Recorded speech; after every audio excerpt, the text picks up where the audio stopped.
शुभेच्छा, सगळ्यांना शुभेच्छा. परवापासून दिवाळीचं पर्व सुरू झालेलं आहे. आज पाडवा आहे.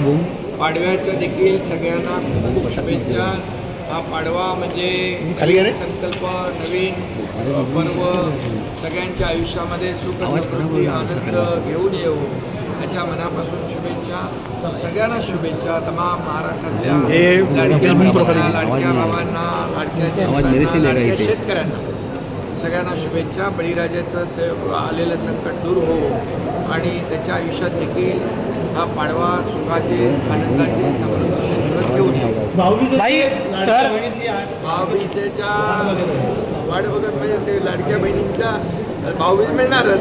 रोहित पवारांचं मिळणार आणि लाडकी बहीण योजना कायम सुरू राहणार. रोहित पवारांचं म्हणणं आहे की RSSवर बंदी घालावं. ज्या पद्धतीने कर्नाटक सरकारने RSSवर बंदी घातली त्यापूर्वी महाराष्ट्रामध्ये कॉलेज आणि इतर ठिकाणी RSSचे लोक घुसते, ते कुठेतरी कॉलेजमध्ये वातावरण खराब करण्याचा प्रयत्न करत आहेत. खरं म्हणजे अशा प्रकारचं वक्तव्य हे दुर्दैवी आहे आणि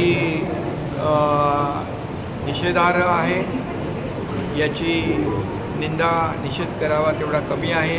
कारण RSS राष्ट्रीय स्वयंसेवक संघ हा एक कडवट देशभक्त, राष्ट्रभक्त ही संघटना आहे आणि कधी जेव्हा आपत्ती संकट येतं त्यावेळेस RSS ही संघटना धावून जाते आणि प्रखर राष्ट्रभक्त आणि देशभक्ती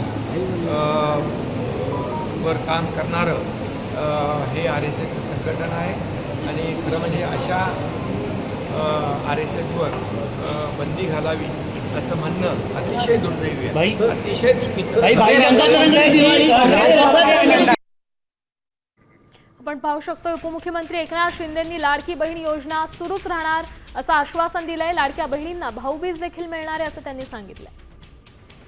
आता isakal.com आहे देशातील नंबर 1 ची मराठी न्यूज वेबसाईट. प्रत्येक अपडेटसाठी isakal.com ला नक्की भेट द्या.